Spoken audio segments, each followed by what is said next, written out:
यदि आपकी संतान आपसे पूछ पूछ कर व्यवहार कर रही है, आप धरती के सौभाग्यशाली पिता समझिए अपने आप को। ये बहुत दुर्लभ है, पूछ पूछ कर व्यवहार करे। बताना अलग विषय है, पूछना अलग विषय है। कई लोग बताने को ही पूछना मान लेते हैं। अब जैसे बैठे नवाबगंज में, जाना है गोंडा, सही बोल रहे हैं ना? गोंडा कोई जगह है ना, बाजार उजार? हाँ, गोंडा जाना है। संतान आके कह रही है पिताजी हम गोंडा से आ रहे हैं, तो ये पूछ नहीं रहे हैं, आप बता रहे हैं। पूछना क्या हुआ? पिताजी गोंडा जाना था किसी काम के लिए, आपकी क्या आज्ञा है, जाऊं कि न जाऊं? इसको पूछना कहते हैं। यहां पर पिता के पास अधिकार है, आपको हां कहे चाहे ना कहे। राम जी बताते नहीं है, आज्ञा मांग मांग कर, पूछ पूछ कर व्यवहार करते हैं। और राम जी का ये चरित्र देखकर, देखी चरित हरसई मन राजा। श्री चक्रवर्ती जी महाराज रघुनाथ जी के चरित्र का अवलोकन करके आनंद में डूब रहे हैं। भगवान पढ़ के गुरुकुल से आए और अब पूज्यपाद गोस्वामी तुलसीदास जी महाराज कथा को अयोध्या से लेकर बक्सर पहुंचे हैं। बक्सर जानते हैं कहाँ है? जानता नहीं सभे कहाँ है? बिहार में पटना के पास में है बक्सर, जहां सिद्धाश्रम है। एक कथा है बक्सर। विश्वामित्र महामुनि ज्ञानी, बसई विपिन शुभ आश्रम जाने। विश्वामित्र महामुनि ज्ञानी, बसहि विपिन शुभ आश्रम जाने। जहाँ जप यज्ञ जोग मुनि करहि, अति मारे सुबाहो ही डरहि। जहाँ जप यज्ञ जोग मुनि करहि, अति मारे सुबाहो ही डरहि। गांधी तनया मन चिंता व्यापे। गांधी तनया मन चिंता व्यापे। हरि बिनु मरहि न निश्चर पापी। हरि बिनु मरहि न निश्चर पापी। निर्णय किया, एहो मिस देखो पद जाए, कर बिनते आनो दो भाई। एहो मिस देखो पद जाए, कर बिनते आनो दो भाई। कर बिनते आनो दो भाई।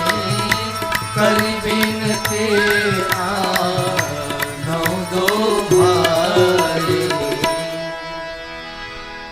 विश्वामित्र महामुनि सिद्धाश्रम बक्सर में रहते हैं, जहाँ जोग यज्ञ जप तप करते हैं, परंतु जब जब यज्ञ साधन करते हैं, मारीच और सुबाहु आकर इनके यज्ञ को विध्वंस कर देते हैं।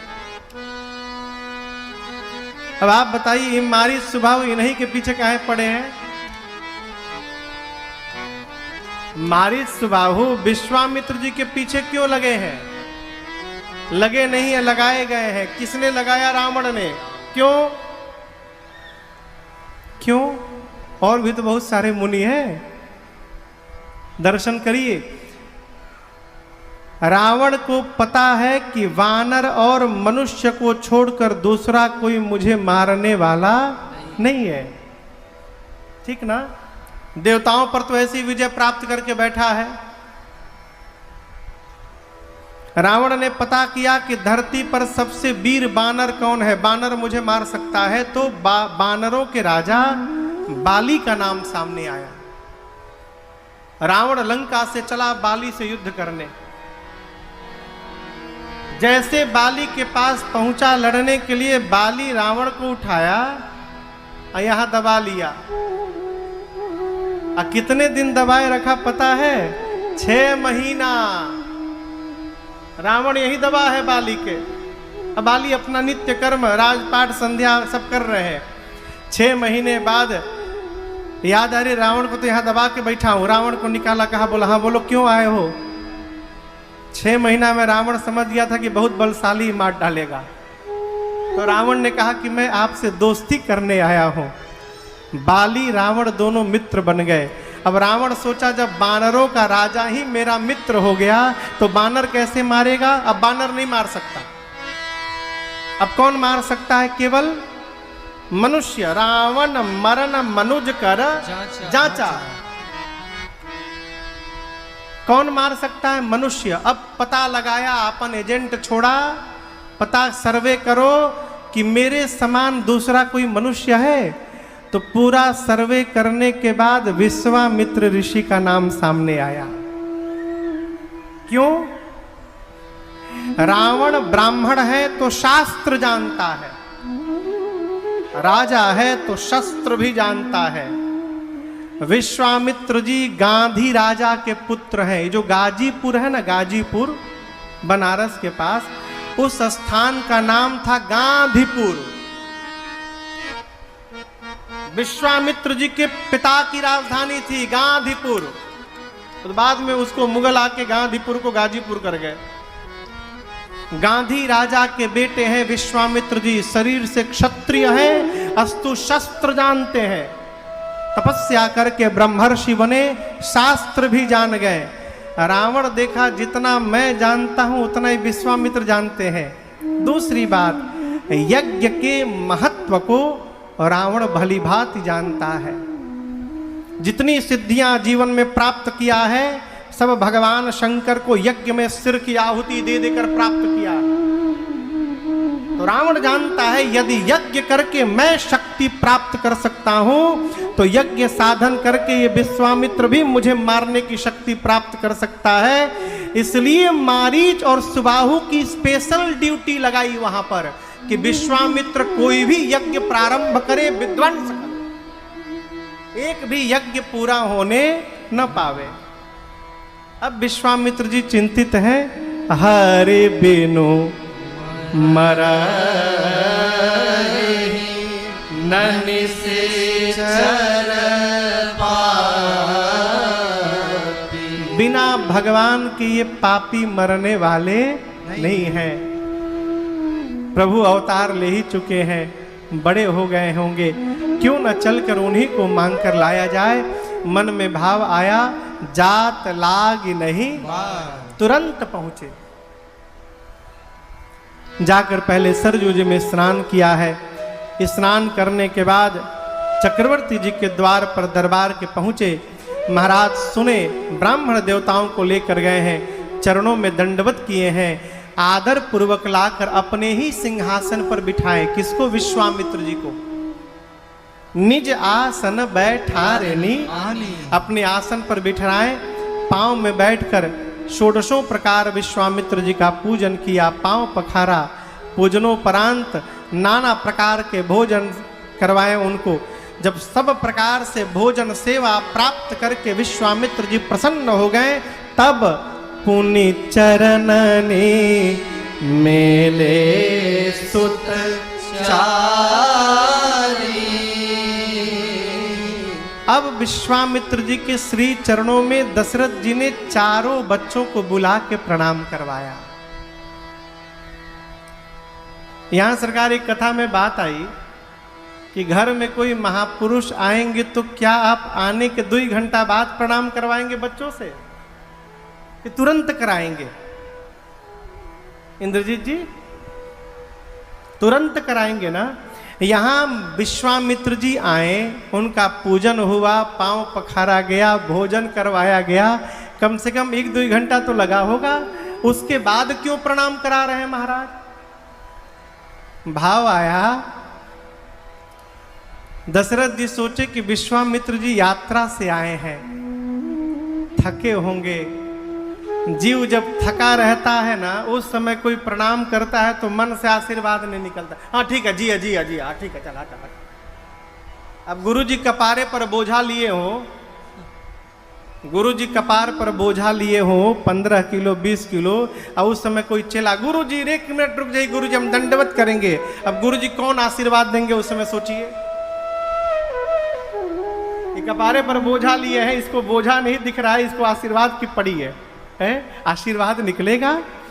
महाराज सोचे कि विश्वामित्र जी अभी थके हैं, यदि इस समय बच्चों को प्रणाम करवाता हूं तो हो सकता है हृदय से आशीर्वाद न निकले, इसलिए उस समय नहीं कराया। सेवा किया, पूजन किया, भोजन कराया, और जब देखा कि विश्वामित्र जी परम आनंद में आ गए हैं, तब पुनि चरण ले सुत चारी, तब चारों बच्चों को बुला के प्रणाम कराया।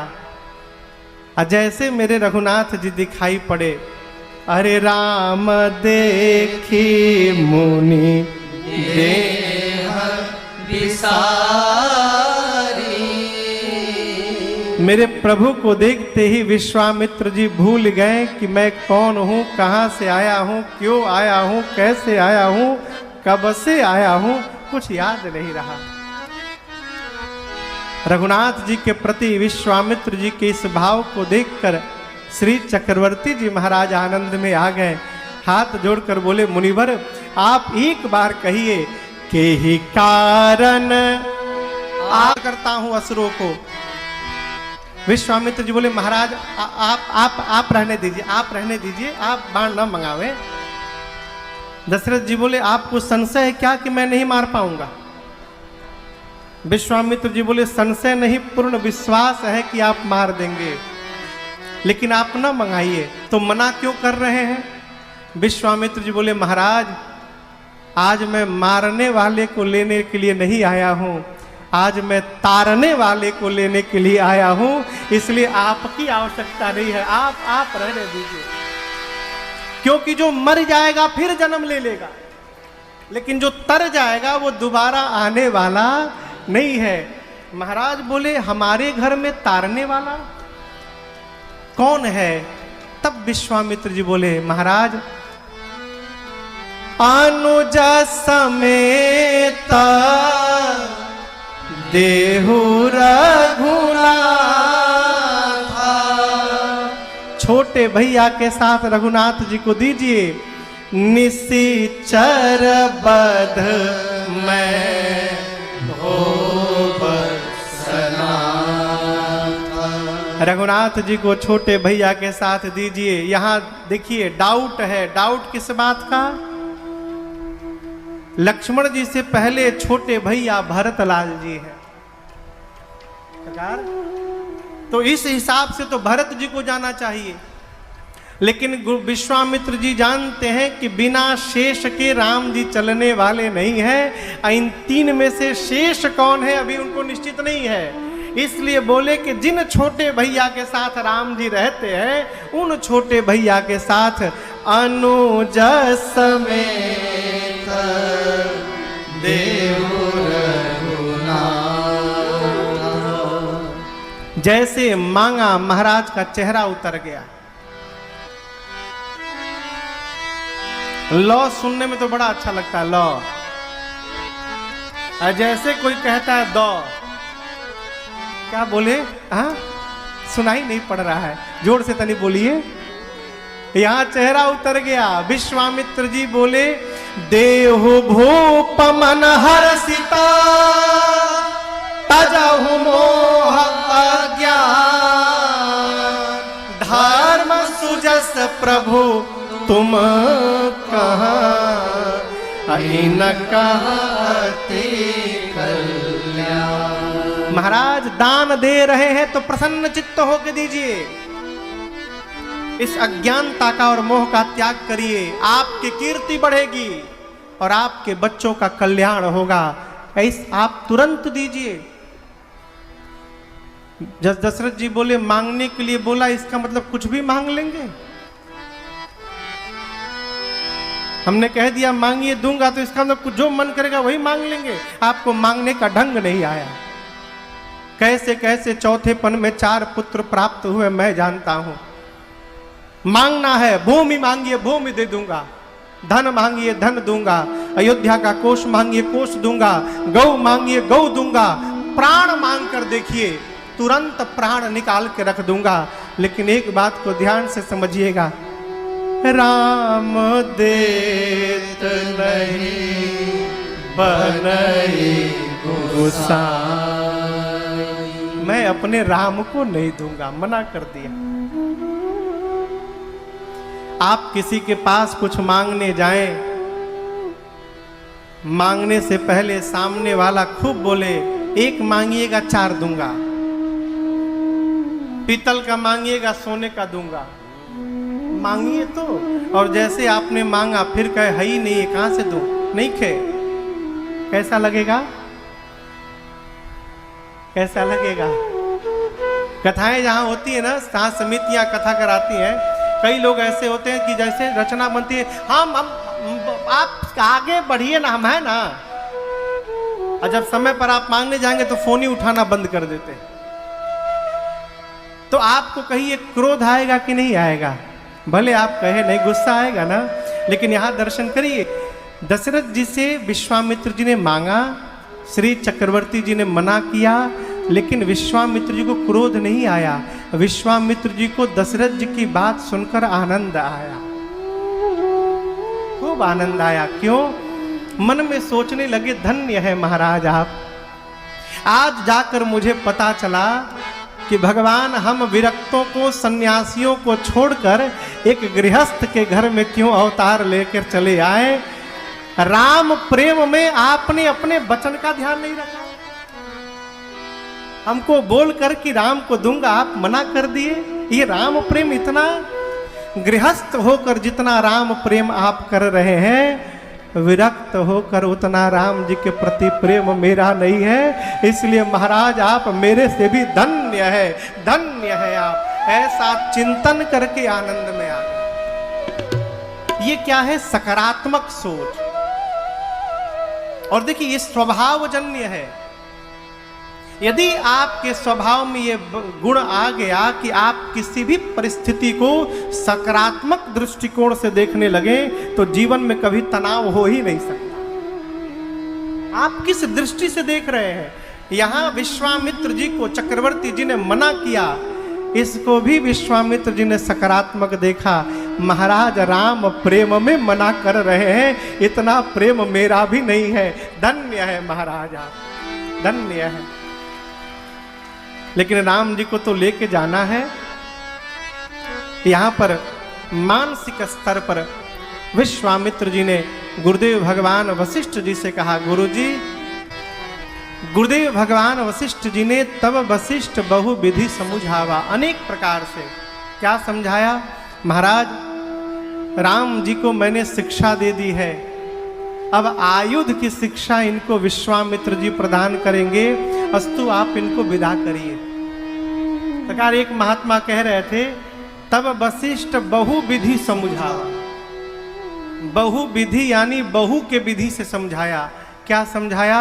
महाराज राम की कुंडली मैंने देखी है और उसमें स्पष्ट ये अंकित है कि जब तक ये किसी महात्मा जी के साथ अयोध्या के बाहर नहीं निकलेंगे, आपके घर में बहू आने वाली नहीं है। बहु विधि समझावा।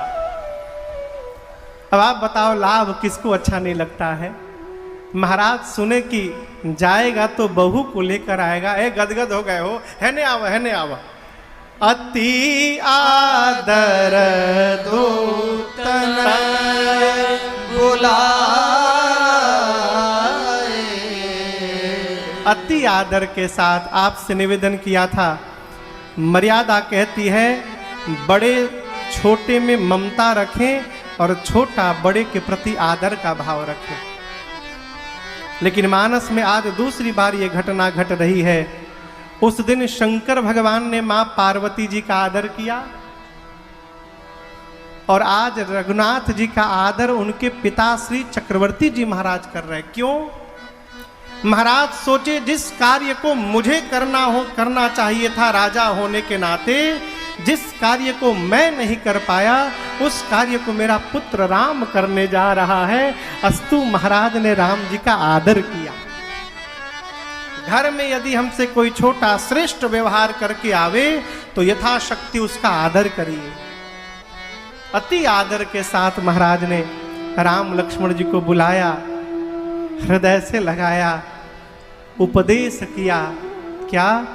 जैसे आज तक आप मुझसे पूछ पूछ कर व्यवहार करते रहे, अब आज के बाद आप विश्वामित्र जी से भी उसी प्रकार पूछ पूछ कर व्यवहार करेंगे, हैं? और विश्वामित्र जी से चक्रवर्ती जी ने कहा, मुनिवर आप ये मत समझिएगा कि दशरथ ने अपने पुत्रों को सौंपा है। आप ये समझिएगा कि दशरथ ने अपने प्राण को निकाल कर आपके हाथों में सौंप दिया है। मेरे प्राणनाथ सुत दो, ये दोनों मेरे प्राण हैं।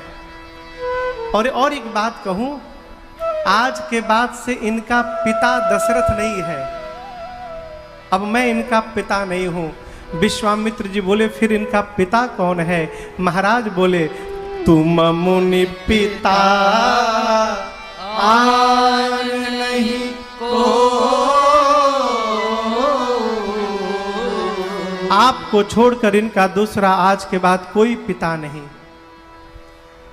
आप सोच रहे होंगे दशरथ जी महाराज ये क्या बोल गए।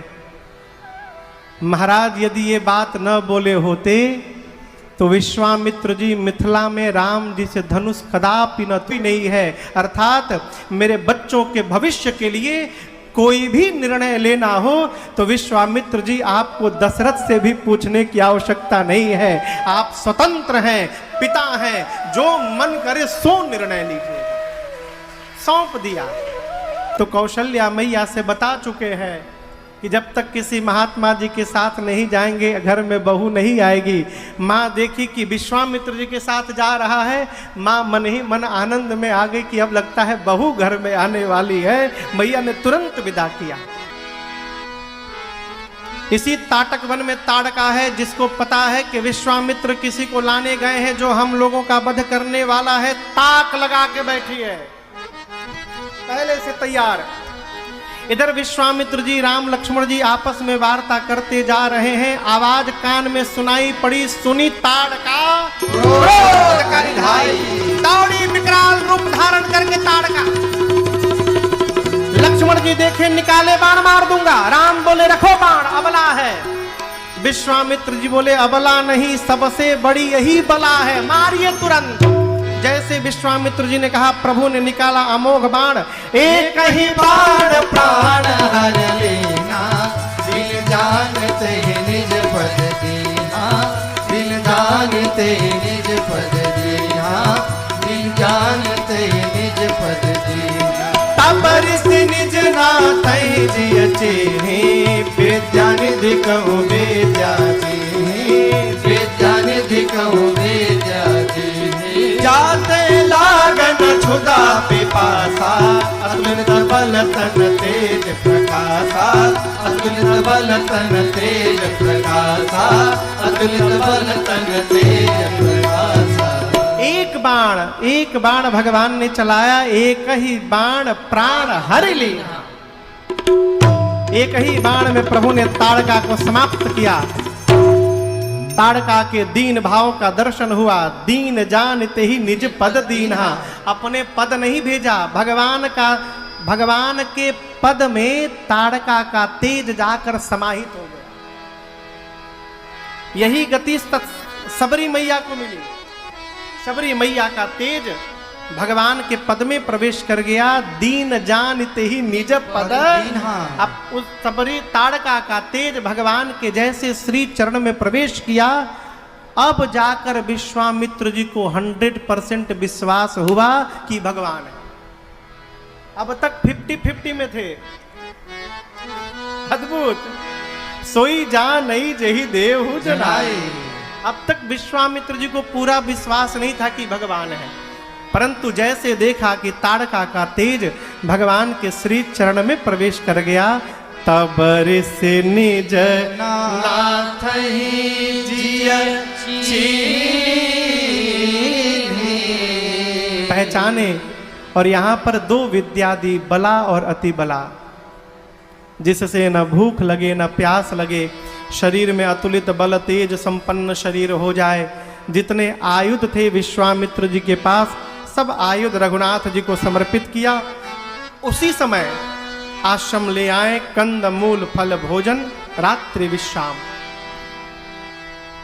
प्रातः काल भया।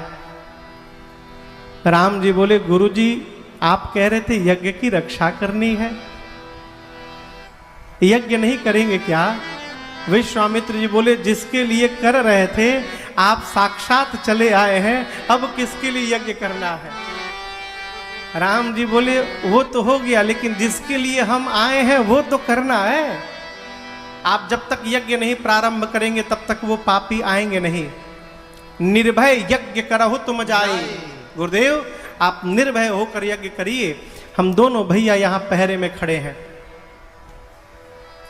यज्ञ प्रारंभ हुआ, अग्निकुंड से धुआं निकला। जैसे धुआं दिखाई पड़ा, निशाचरों की विशाल सेना लेकर मारीच सुबाहु दौड़ पड़े।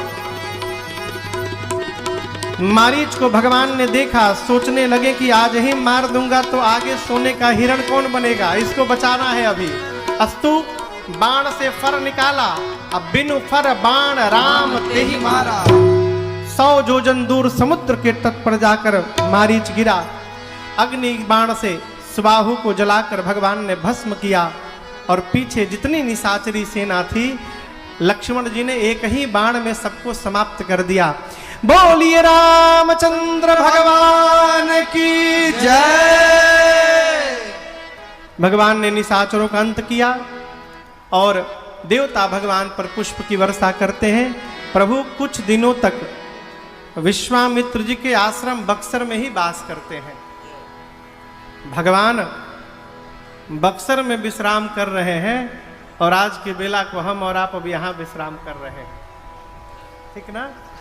सूचना आप लोगों के लिए, अभी बैठिए 2 मिनट। सूचना है, कल यहाँ पर 2 उत्सव होंगे। पूर्वार्ध में धनुष यज्ञ की कथा हम और आप श्रवण करेंगे, नगर भ्रमण, पुष्प वाटिका, धनुष यज्ञ। और उसके बाद उत्तरार्ध में बड़ी भव्यता के साथ, दिव्यता के साथ श्री सीताराम विवाह महोत्सव हम मनाएंगे। तो कल भगवान के इस मंगल महोत्सव में इस मंच से आप सबको सादर आमंत्रण है, निमंत्रण है, न्योता है। खूब बढ़िया बढ़िया कपड़ा पहन के कल आना है, सज धज के। हाँ, गहना नकली पहनिएगा, नकली, असली ना। एक कथा सबकी मनोकामना पूरी करती है। नकली गहना पहन के आइएगा, खूब बढ़िया। माताएं पीला चाहे लाल वस्त्र धारण करके आवे। कल मंगल महोत्सव है। भैया लोग भी बढ़िया बढ़िया कपड़ा पहने, करिया बस ना पहने। करिया रावण के पार्टी वाले पहनते हैं, इसलिए बढ़िया बढ़िया सुंदर कपड़ा पहन के